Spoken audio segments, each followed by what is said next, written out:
You learned 20 new English words yesterday. You wrote them down, you repeated them, maybe you even made flashcards. And for a few hours, you felt like you were making real progress.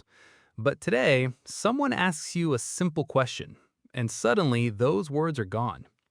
You recognize the word when you see it, you know you've studied it before, but you can't remember what it means. Or even worse, you know the meaning, but you can't use it when speaking. So you ask yourself, why am I so bad at remembering English? Here's the surprising truth. Your memory probably isn't the problem. The way you're learning vocabulary is. Many English learners believe that if they see a word enough times, they will automatically remember it. So they make huge vocabulary lists. They memorize definitions. They watch vocabulary videos. They learn 20, 30, or even 50 words in one day. But there's a problem. Your brain doesn't treat every piece of information as important. If you learn a word today but don't use it again, your brain has very little reason to keep it. And this is why you can study a word 5 times, then forget it 3 days later. But here's where things get interesting. You don't actually need to memorize hundreds of words every week. You need to make the right words difficult for your brain to forget. And the solution isn't simply repeating the same word again and again. It's understanding when, how, and why your brain decides to remember something. Because once you understand that process, you can completely change the way you learn English vocabulary. Why your brain forgets. Let's imagine you learn the word borrow. You write, borrow equals take something from someone and return it later. You read it. You repeat it. You move to the next word. Tomorrow, you see it again. You remember it. A week later, nothing. Why? Because your brain is constantly deciding what information deserves attention. Think about everything you experience in one day. Hundreds of conversations, thousands of sounds, faces, messages, images, names, numbers, and countless small details. Your brain cannot store everything equally, so information that seems useful, important, emotional, or frequently used has a better chance of becoming stronger in memory. This is why repetition matters, but there's an important difference between seeing a word and retrieving a word. Imagine you see this, borrow. You immediately understand it. That's recognition. But now, close your eyes. Can you remember the word for take something from someone and return it later? If you can produce borrow without looking, that's recall. And recall is much more powerful for speaking. Because conversations don't give you a list of words to choose from. Nobody says, here are 10 vocabulary options. Please select one. Someone asks, can I blank your pen? And your brain has to produce the answer immediately, borrow. That's the skill you actually need, not simply recognizing English, retrieving it. This is why some learners understand thousands of English words but still struggle to speak. Their vocabulary is mostly passive. They recognize it, but they haven't trained their brain to retrieve it quickly. So the first major lesson is simple. Don't just look at English words. Force yourself to remember them. And this leads to one of the most powerful vocabulary techniques you can use. Stop reading, start remembering. Let's say you've learned 5 new words: borrow, avoid, improve, notice, decide. You could read the list 5 times, or you could close the list. Now ask yourself, what was the word meaning to take something and return it later? Borrow. What was the word meaning to stay away from something? Avoid. What was the word meaning to become better? Improve. This feels harder, and that's exactly why it works better. Your brain has to search for the information. That search is the training. So instead of spending 10 minutes rereading vocabulary, spend 5 minutes trying to remember it without looking. This is often called retrieval practice, and you can use it everywhere. Learn a few words in the morning, close your notes, try to remember them, come back later, test yourself again. Then try using them in sentences. For example, I want to improve my English. I try to avoid junk food. I noticed a mistake. I decided to study tonight. Now the words are connected to meaning, grammar, and real situations, and that's much stronger than memorizing isolated definitions. But there's still one missing piece. You can't expect your brain to remember a word forever after learning it once. You need to meet that word again, and the timing matters. The secret of repetition. Imagine you learn the word reliable.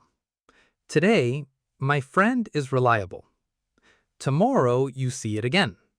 3 days later, you test yourself. Next week, you use it in another sentence. Now, something important is happening. The word keeps returning, but you're not simply staring at it. You're retrieving it. You're using it. You're connecting it to different situations. This is where repetition becomes powerful. But don't make the mistake of repeating everything every day. Instead, review words at different times. For example, day 1, learn the word. Day 2, try to remember it without looking. Day 4, use it in a sentence. Day 7, test yourself again. Day 14, use it in speaking. The exact schedule can vary. The important idea is this. Don't wait until you've completely forgotten the word. Bring it back before it disappears. And make your reviews active. Don't just look at reliable equals can be trusted. Ask yourself, what does reliable mean? Then answer. Or create a situation. Would you call a person who always arrives on time reliable?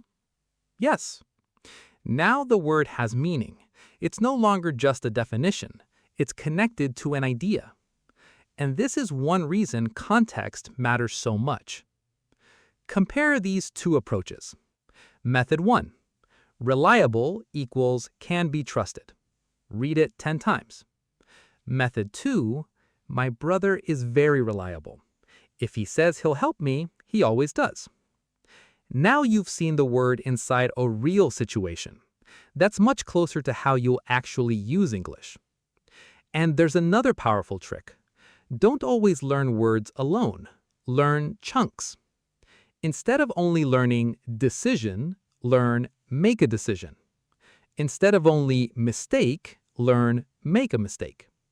Instead of only interested, learn interested in. Now, your brain isn't trying to build every sentence from zero. You're storing useful pieces of English that can come out faster during conversation. So vocabulary learning becomes learn, recall, use, review, repeat. Simple, but incredibly powerful. Now, let's turn this into a daily system you can actually follow. A simple vocabulary system. You don't need 2 hours every day. Start with about 20 minutes. Morning, 5 minutes. Review yesterday's words, but don't read them immediately. First, try to remember them. Say them out loud. Make one sentence with each. If you forget one, that's okay. Look at it, then try again. Afternoon, 5 minutes. Meet English naturally. Watch a short video. Listen to a conversation. Read a simple article. When you notice one useful word you've already studied, pay attention. You're seeing it in a real situation. Evening, 10 minutes. Learn 5 new words or phrases. Not 50, 5.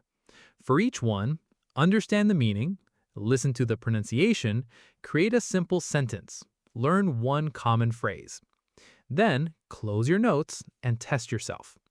If you can remember the words without looking, excellent. If you can't, that's exactly what you need to practice. And there's one final step. Use the words tomorrow. Talk to yourself. Write a short message. Answer a question. Describe your day. Anything that forces your brain to retrieve the vocabulary. Because vocabulary doesn't become active just because you studied it. It becomes active because you use it. And now we need to talk about one of the biggest mistakes English learners make. They think forgetting means they're failing. It doesn't. Forgetting is part of learning. Don't be afraid of forgetting. Here's something important. If you forget a word, that doesn't mean your study was useless. In fact, forgetting can show you exactly what your brain needs to practice. Imagine you learned appointment. You remember it today. Tomorrow, you forget it. You review it. A few days later, you forget again. You review it again. Eventually, you remember it more easily. That word has now gone through several cycles of learning and retrieval. Instead of becoming frustrated, use forgetting as feedback. Ask, which words can I not remember? Those are the words that need more attention, not the words you already know perfectly. This is why huge vocabulary lists can be misleading. You may look at a page and think, I know all these words. But recognition can create a false feeling of learning. Real learning becomes visible when the page disappears. Can you still produce the word? Can you use it? Can you explain it? Can you understand it in a conversation? That's the real test. So stop trying to remember everything. Focus on remembering what you actually want to use. Choose useful vocabulary. Practice retrieving it. Review it over time. Put it into sentences and speak with it. You don't need a perfect memory. You need a better system. So why do you forget English words so quickly? Because your brain isn't designed to permanently store every word you see, and that's normal. The goal isn't to stop forgetting completely. The goal is to make important words stronger every time you meet them. So instead of learning 30 words today and forgetting most of them tomorrow, learn 5. Recall them, use them, review them, meet them again, and keep using them. Over time, those words move from something you recognize to something you can remember, and finally, to something you can use automatically. That's when vocabulary becomes real speaking ability. So tonight, don't open a huge vocabulary list. Choose 5 useful English words. Learn them. Close the page. Try to remember them. Use them in sentences. And tomorrow, test yourself again. Because the secret isn't learning more words. It's making the right words impossible to forget. And remember, you don't need a bigger vocabulary to speak better English. You need to make the vocabulary you already know easier to retrieve and use. If you found this useful, like the video, subscribe, and share it with another English learner. And before you leave, comment 1 English word you learned recently and write 1 sentence using it. Don't just learn English. Use it.